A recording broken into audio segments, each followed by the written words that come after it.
Joko Widodo membentuk Satgas Pemberantasan Judi Online, Saudara. Menkominfo Budi Ari yang jadi Ketua Harian Bidang Pencegahan menyebut judi online dan pinjaman online ilegal ibarat adik kakak. Menkominfo Budi Aristiadi bilang, struktur Satgas Judi Online bentukan Presiden Jokowi terdiri dari Menko Polhukam sebagai Ketua Satgas, Menko PMK sebagai Wakil Ketua, Menkominfo sebagai Ketua Harian Bidang Pencegahan, dan Kapolri sebagai Ketua Harian Bidang Penindakan.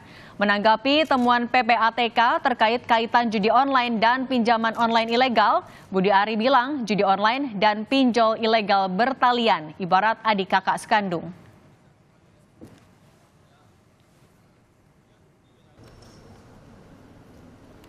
Ketuanya Pak Menko Polhukam, wakilnya Ketua Menko PMK, saya Ketua Harian Bidang Pencegahan, Pak Kapolri Ketua Harian Bidang Penegakan Hukum. Saya udah pernah bilang berkali-kali, judol sama pinjol ilegal ini adik kakak, saudara kandung ini, gitu. Nanti kita pokoknya ini memastikan bahwa pemberantasan judi online dan pinjaman online ilegal ini memang harus komprehensif, nggak bisa separuh-separuh, harus semua lini bekerja bersama-sama. Menko PMK Muhadjir Effendi yang menjabat sebagai Wakil Ketua Satgas Judi Online mengusulkan agar korban judi online menjadi penerima bansos. Muhadjir beralasan judi online menimbulkan dampak kemiskinan dan psikososial bagi korbannya. Muhadjir juga bilang pemerintah punya tanggung jawab terhadap warga miskin termasuk yang diakibatkan judi online. Pemerintah pun sudah sering memberi advokasi korban judi online.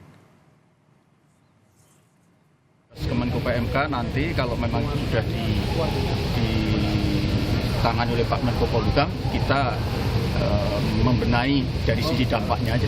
Seperti apa dampaknya, Pak? Dampaknya seperti apa? Contoh? Ya termasuk banyak yang menjadi miskin baru, itu menjadi tanggung jawab kita, gitu, tanggung jawab dari Kemenko PMK.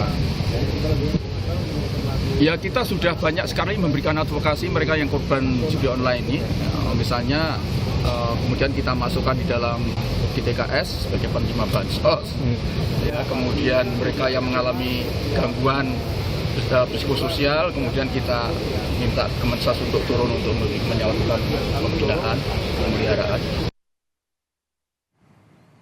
Dalam kunjungan kerja ke Pandeglang, Banten, Menteri Sosial Tri Risma hari ini merespons usulan korban judi online menjadi penerima bansos. Kata Risma, pemberian bansos untuk korban judi online berdasarkan data terpadu kesejahteraan sosial atau DTKS dan penerimanya masuk kategori keluarga miskin dan termasuk korban judi online. Ya kan harus ada datanya, kalau nggak ada datanya kan nggak bisa, kayak seperti TPPO kami punya, ada yang kirim surat ke saya, dia katanya bekas tahanan berkas korban HAM berat gitu. Ya sepanjang dia miskin ya iyalah dia berat, ya kan. Judi online sepanjang dia miskin ya dia berat, ya kan. Pokoknya tidak dilarang oleh negara ya saya siap gitu kan. Pokoknya miskin gitu kan. Setelah kasus judi online dan dampaknya meluas, termasuk kasus Polwan membakar suaminya yang juga polisi karena dipicu judi online, kini muncul usulan korban judi online menjadi penerima bantuan sosial. Apakah korban judi online layak diberi bansos dengan alasan judi online membawa dampak kemiskinan? Sudah bergabung bersama kami di Kompas Petang, ada Deputi Bidang Koordinasi Peningkatan Kesejahteraan Sosial Kemenko PMK, Pak Nunung Nuryartono, dan pengamat sosial Mbak Devi Rahmawati. Selamat sore Pak Nunung, Mbak Devi. Selamat sore Mbak Cindy. Saya mau ke Pak Nunung dulu. Pak Nunung, sebenarnya penjelasannya seperti apa sih korban judi online mendapatkan bansos? Dari pemerintah seperti apa penjelasannya? Oke, terima kasih. Selamat sore pemirsa Kompas TV. Yang pertama, kami harus menjelaskan terlebih dahulu berkaitan dengan bagaimana nanti Satgas, karena ini berkaitan ya. Jadi di dalam pencegahan, di dalam Satgas ini tentu kita bisa melihat yang pertama kaitannya dengan aspek pencegahan, di mana tadi Menkominfo sudah menjelaskan, karena ini harus menutup situs-situs yang berkaitan dengan judi online. Yang kedua tentu penindakan. Penangkapan, menindak para pelaku yang dalam hal ini dikoordinasikan oleh Menko Polhukam. Dan yang tidak kalah pentingnya yang ketiga, maka Menko PMK menjadi wakil dari pengarah dari Satgas, yaitu rehabilitasi. Nah, siapa korban ini? Perlu kita jelaskan bahwa kalau kita melihat pelaku dari judi online, misalnya dalam satu keluarga bapaknya, maka siapa yang dimaksud korban?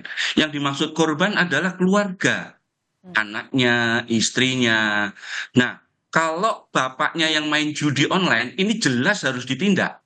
Ya, jelas harus ditindak.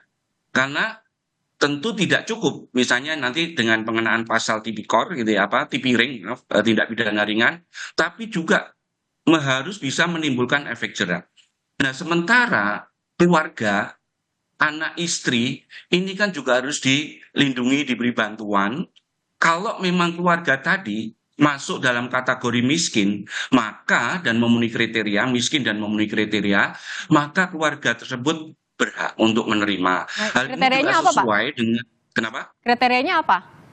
Nah, jadi kan begini, kriterianya, saya merujuk dulu dari pasal 34 Undang-Undang Dasar 45 ya, bahwa fakir miskin dan anak terlantar itu dipelihara oleh negara. Konteksnya adalah kriterianya, tentu kalau keluarga miskin, jadi tidak terkecuali siapapun, kalau keluarga miskin, termasuk keluarga yang tadi orang tua atau ayahnya itu main judi online, dia masuk dalam kategori miskin, maka itu harus diberikan bantuan.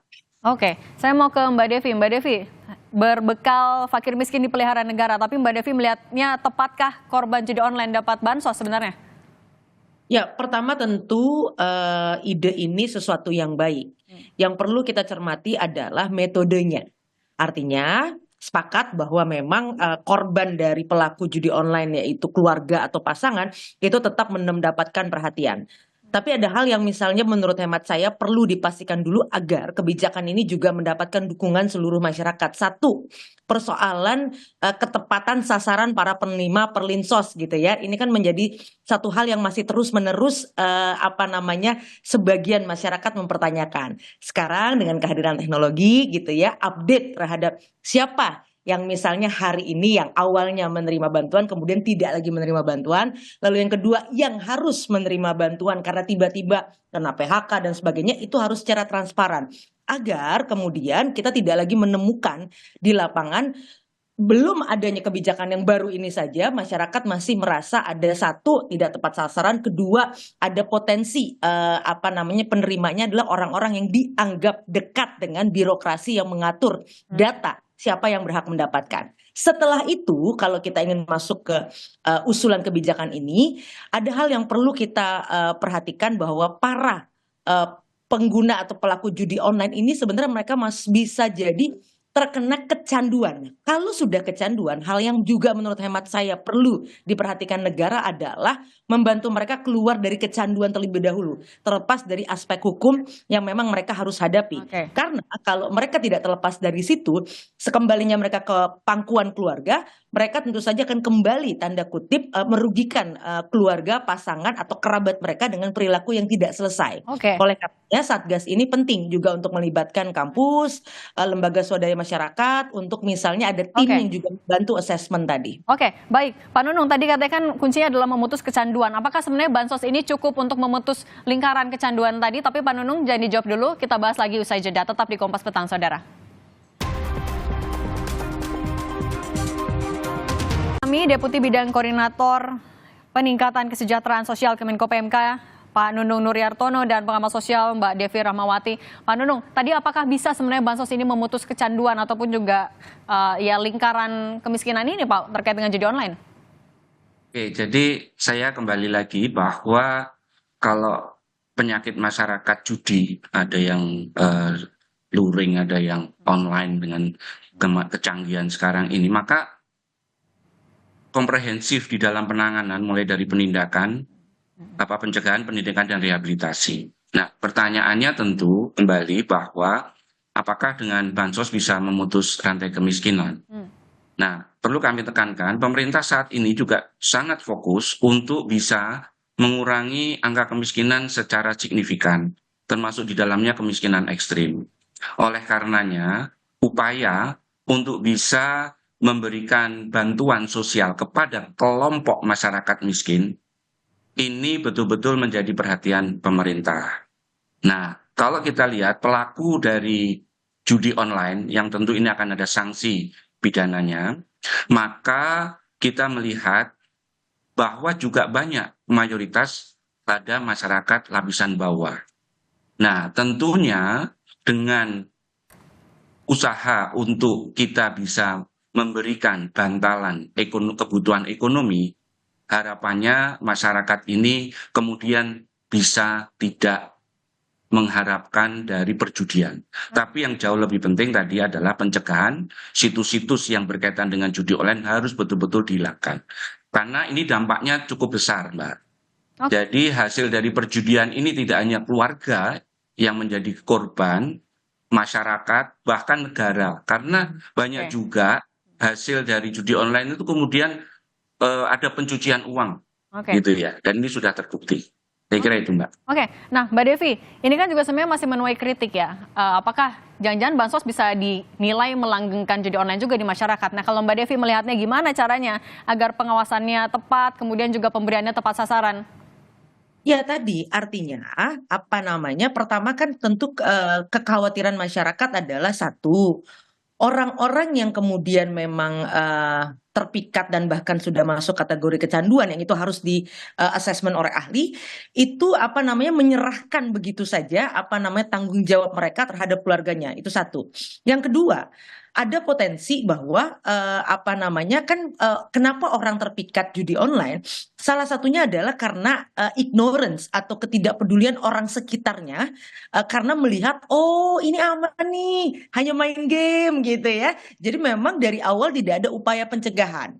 Dan yang ketiga, bagaimana mereka melihat judi itu tanda kutip dianggap sebagai salah satu jalan misalnya untuk keluar dari kesulitan mereka, karena dianggap bisa lebih cepat gitu kan dengan judi daripada kemudian misalnya mencari pekerjaan dan sebagainya. Nah, profiling atau profil siapa-siapa yang mendapat perlindungan sosial ini kan yang sebenarnya PR lama, terlepas dari sekarang ada tambahan kategori baru bahwa dia adalah korban dari praktek perjudian tadi gitu ya. Nah, artinya apa? Karena selama ini paling tidak 4 bulan terakhir saya ada kepentingan riset di salah satu kawasan gitu ya. Ini yang selalu dimasalahkan adalah tentang perlinsos adalah kok pakai motor kemudian bisa dapat perlinsos gitu misalnya. Baik, sudah kami tangkap. Mbak Devi, terima kasih banyak sudah berbagi pandangan di Kompas Petang. Pengamat sosial Mbak Devi Rahmawati dan juga Deputi Bidang Koordinasi Peningkatan Kesejahteraan Sosial Kemenko PMK Pak Nunung Nuryartono. Terima kasih. Sehat selalu.